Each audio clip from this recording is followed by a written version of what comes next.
उपदेशामृत। सहन शक्ति सद्गुणों की जननी है, जो सह गए वो प्रभु चरणों में रह गए, यदि कुछ कह गए तो समझो माया में बह गए। सहन शक्ति का ना होना मानो अवगुणों को निमंत्रण देना है। जीने के लिए जितना जरूरी भोजन है, मृत्यु के लिए उतना ही जरूरी भजन है। वासना, स्वार्थ और अहंकार को त्याग कर कुछ भी करो, सब धर्म है।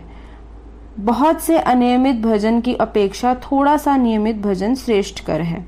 भजन करना अत्यंत कठिन है। इससे भी कठिन है भजन की पूंजी को निष्कामता की तिजोरी में संभाल कर रखना। पुण्य करना आसान है, पापों को त्यागना कठिन है। पुण्य करने वाला महान है, इससे भी महान है पापों को त्यागने वाला। कुसंग त्यागने पर ही सत्संग का स्थायी असर होता है।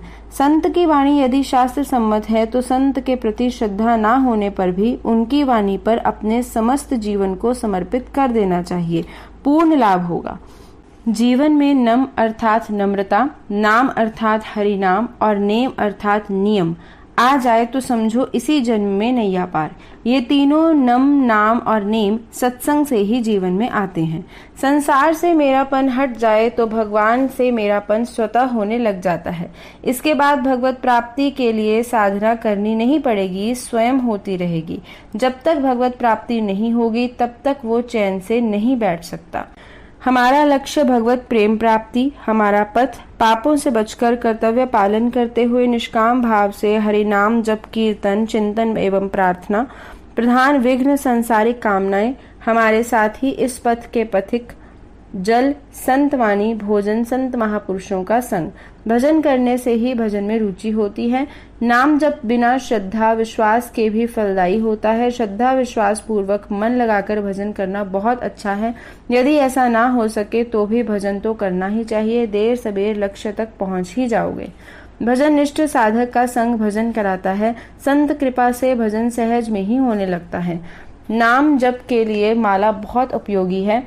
लोग भजन तो करते हैं लेकिन नियम से नहीं करते। बिना नियम से किया गया भजन जीवन में आए उतार चढ़ाव की भूल भुलैया में छूट जाता है। नाम जब यदि माला का मन का है तो नियम उसका धागा है। धागा टूट जाने पर माला माला नहीं रहेगी। इसी प्रकार नियम टूट गया तो भजन छूट जाएगा। नियम से ही प्रेम प्रकट होता है। नियम पूर्वक भजन करने से ही भजन में रुचि बढ़ती है। नियम करते समय जितना अधिक समय होता जाता है उतनी नियम के प्रति दृढ़ निष्ठा होती चली जाती है। नियम उन संत महापुरुषों से लेना चाहिए जिनमें हमारी श्रद्धा हो, क्योंकि हमारी श्रद्धा एवं संतों की कृपा अर्थात संकल्प शक्ति हमारे भजन के नियम को दृढ़ता प्रदान करेगी।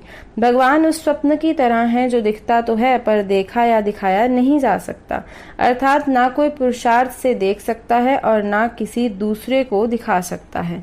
कल्याण केवल पुण्य कर्म से नहीं होता। पुण्य कर्म के साथ साथ पाप कर्म त्याग भी बहुत जरूरी है। पुण्य कर्म से ज्यादा महिमा पाप त्याग की है। कोई भी शुभ कर्म यदि हृदय में राग द्वेष जगाए अथवा बढ़ाए, ऐसे शुभ कर्म को त्याग कर राग द्वेष से बचना चाहिए, क्योंकि शुभ कर्म करने से ज्यादा अच्छा है राग द्वेष का त्याग। सच बात तो ये है कि राग द्वेष को बढ़ाने वाला कर्म केवल बाहर से ही शुभ दिखता है, वास्तव में वो शुभ दिखने पर भी अशुभ ही हुआ करता है। पर द्रोही का लोक और परलोक दोनों बिगड़ जाते हैं। कल्याण की इच्छा वाले के लिए भूल कर भी किसी भी प्राणी से द्रोह नहीं करना चाहिए। हृदय में बैठे पर द्रोह रूपी दुश्मन को सहन शक्ति रूपी तलवार से मार देना चाहिए। कई जन्मों के पुण्य के परिणाम स्वरूप नाम में रुचि होती है। अल्प पुण्यवान व्यक्ति को नाम जपने विश्वास नहीं होता। यदि किसी की नाम जप में निष्ठा है तो उसने पूर्व जन्मों में बहुत ज्यादा पुण्य किए होंगे या उसके पीछे किसी महापुरुष का हाथ है। इन दोनों में से एक कारण के बिना नाम जप में निष्ठा नहीं होती। पंचम पुरुषार्थ भगवत प्रेम मुक्ति से भी दुर्लभ है। यह केवल चाहने से ही प्राप्त हो जाता है, लेकिन चाह हो अनन्य। श्री भगवत प्रेम पुरुषार्थ साध्य नहीं है, यह तो केवल कृपा साध्य है। भगवत प्रेम तो किसी प्रेमी महापुरुष की कृपा से ही या फिर भगवत कृपा से ही प्राप्त होता है। कृपा दीन सेवक पर ही फलित होती है। जब तक सांसारिक भोग मन को आकर्षित करते रहेंगे तब तक मन मनमोहन के लिए आकर्षित नहीं होगा। जब तक अंतःकरण संसार से उपराम नहीं हो जाता तब तक भगवत मिलन की छटपटाहट नहीं जगती। अपराधों से बचकर जितना ज्यादा नाम जप होगा उतना ही हृदय पवित्र होता जाएगा। फिर पवित्र हृदय में अनुराग का उदय होगा। इसलिए साधक को चाहिए कि वह अपनी पूरी चतुराई, समझदारी व बुद्धि को अपराधों से बचने में व हरिनाम जप में लगा दे। बाकी सब काम प्रभु कृपा से स्वतः बन जाएंगे। चित्त की वृत्ति संसार में लग जाए तो आसक्ति, प्रभु में लग जाए तो भक्ति। जो चित्त वृत्ति संसार में लग जाने से वासना बन जाती है, प्रभु में लग जाने से वही चित्त वृत्ति उपासना बन जाती है। जो चित्त वृत्ति संसार में लग जाने से राग कहलाती है, वही चित्त वृत्ति प्रभु में लग जाने से अनुराग कहलाती है। जिस प्रकार ताले की चाबी एक ही होती है, बाएं घुमा दो तो ताला बंद हो जाता है और दाएं घुमा दो तो ताला खुल जाता है, इसी प्रकार मन रूपी चाबी को संसार की तरफ मोड़ दो तो बंधन, और प्रभु की तरफ लगा दो तो बंधन से मुक्ति। प्रभु का एक नाम मनमोहन भी है। वे मन को मोह लेते हैं, फिर हमारे मन को क्यों नहीं मोहते? भगवान पवित्र मन को मोहते हैं। यदि हमारा मन मनमोहन ने नहीं मोहा तो इसमें मनमोहन की निष्ठुरता नहीं है, बल्कि हमारी ही कमी है। जितना मन पवित्र होता चला जाएगा उतना ही मनमोहन में लगता चला जाएगा। यद्यपि धनवान होना, शरीर का स्वस्थ होना आदि आदि सुख प्रारब्ध अनुसार मिलते हैं, फिर भी इन सुखों की प्राप्ति में जीव दिन रात लगा हुआ है। इसके विपरीत यदि कोई चाहे तो उसको इसी जन्म में प्रभु प्राप्ति हो सकती है, लेकिन अभागा जीव प्रभु प्राप्ति के लिए उतनी कोशिश नहीं करता जितनी सांसारिक नाशवान क्षणिक सुखों के लिए करता है, जो कि उसके वश में नहीं है। अज्ञानी जीव प्रारब्ध को पुरुषार्थ से पाना चाहता है और पुरुषार्थ को प्रारब्ध से। शरीर को प्रारब्ध ने रचा है, प्रारब्ध ही शरीर का पोषण करता है और प्रारब्ध से ही शरीर का अंत होता है। इसलिए साधक अपने शरीर को प्रारब्ध पर और प्रारब्ध को प्रभु चरणों में समर्पित करके निश्चिंतता पूर्वक समय को भजन में लगाए और अपने कर्तव्य कर्म भी करता रहे। प्रारब्ध हमको सुख या दुख देता है, लेकिन मन का सुखी या दुखी होना स्वयं पर निर्भर करता है। इसलिए मानसिक शांति या अशांति प्रारब्ध का नहीं बल्कि हमारी मानसिकता का फल है। बाह्य दुख सुख की परिस्थितियां हमारे प्रारब्ध का परिणाम है और मानसिक दुख एवं सुख हमारे विचारों का परिणाम है। पापों का फल दुख भोगने में व्यक्ति परतंत्र है। दुख न चाहने पर भी व्यक्ति को दुख भोगना ही पड़ता है। इसके विपरीत पुण्यों का फल भोगने में व्यक्ति स्वतंत्र है। वो चाहे तो सुख आने पर उसका त्याग भी कर सकता है। त्याग की बड़ी महिमा है। त्याग साधना का एक बहुत बड़ा अंग है। यदि आप प्रभु को पाना चाहते हैं तो पूर्ण निष्ठा से किसी संत महापुरुष के साथ जुड़ जाएं। उन्हीं के कहे अनुसार जीवन यापन करें। संत कृपा से दुर्लभ वस्तु भी सुलभ हो जाएगी। नाम जप से भी ज्यादा महिमा नाम संकीर्तन की है। सूरदास जी के शब्दों में, जो सुख होत गोपाल ही गाए, जो नहीं होत किए जप तप ते, कोटिक तीर्थ नहाए। कबीरदास जी के शब्दों में, कथा कीर्तन कलि विषय भव सागर की नाव, कहे कबीर ये जगत में नाही और उपाय।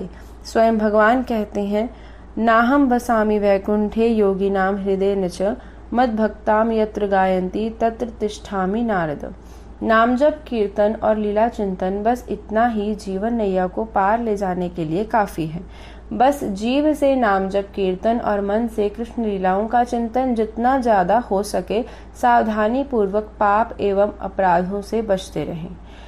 द्वेष रहित क्रोध और धन की इच्छा रहित लोभ, स्त्री पर पुरुष की इच्छा रहित काम हमारी उपासना में बाधक नहीं बन सकता। संसार को अपना मानो तो इतना मानो कि मेरे लिए कोई पराया नहीं। यदि पराया मानो तो इतना मानो कि यह शरीर भी अपना नहीं है। तभी चित्त राग द्वेष से बच सकेगा। जो कुछ दिख रहा है वह सब भगवान है और जो कुछ हो रहा है वह भगवान की लीला है। करने में सावधान, होने में प्रसन्नता। करने से पहले शास्त्र देखो और होने के बाद भगवत लीला देखो। प्रभु का प्रत्येक विधान हमारे लिए मंगलकारी होता है, चाहे दिखने पर अमंगलकारी क्यों न प्रतीत होता हो। हमारे जीवन में प्रारब्धवश या हरि इच्छा से जो भी हो रहा है, यदि हम उसे पूर्णांश में सहर्ष स्वीकार कर लें तो आज ही हम भगवान के ओर, भगवान हमारे हो जाएंगे। दुनिया में जीना भी है और दुनिया से जाना भी है, इसलिए सत्संग के द्वारा इन दोनों को सीख लेना चाहिए। जीने के लिए जितना जरूरी भोजन है, जाने के लिए उतना ही जरूरी भजन है।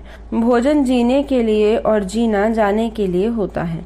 पुण्य की अधिकता व सत्संग से लगन और लगन से भजन होता है। धर्म पूर्वक जीवन यापन करने वाले को एक दिन अवश्य वैराग्य होता है और अधर्म पूर्वक जीवन यापन करने वाले को कभी वैराग्य नहीं होता। जो कभी किसी को क्षमा नहीं करता, उसको भी भगवान से क्षमा याचना करने का अधिकार नहीं। यदि भगवान से अपने अपराध क्षमा करवाना चाहते हो तो पहले स्वयं दूसरों के द्वारा किए गए अपने प्रति अपराधों को क्षमा करो, तभी भगवान के यहाँ सुनवाई होगी। डटकर उत्साह पूर्वक साधना करते हुए भी आश्रय गुरु एवं गोविंद का ही रखें, नहीं तो पतन का डर है। हम सद्गुरु तो चाहते हैं, लेकिन सदशिष्य बनना नहीं चाहते। सदशिष्य बने बिना सद्गुरु से पूर्ण लाभ नहीं ले सकते। सदशिष्य ही सद्गुरु बन सकता है। जो सदशिष्य नहीं बन सका, वह भला सद्गुरु कैसे बन सकता है। सदशिष्य और सद्गुरु बाहर से भिन्न भिन्न दिखने पर भी भीतर से अभिन्न होते हैं। सद्गुरु को ढूंढने की कोशिश मत करो, बस सदशिष्य बन जाओ। प्राणी अब तो चेत करो, वृद्ध भयो धंधा नहीं छाड़े, क्यों बेमोत मरो। निस्दिन चिंता घर जन धन की, जोरी संभार धरो। भूल गयो संग कछु नहीं जावे, काहे जेब भरो। जन्म मरण को फेर भयानक, यासों तनिक डरो। करुण दास कह भक्ति भजन करी, भव सो वेगी तरो। इति शुभम।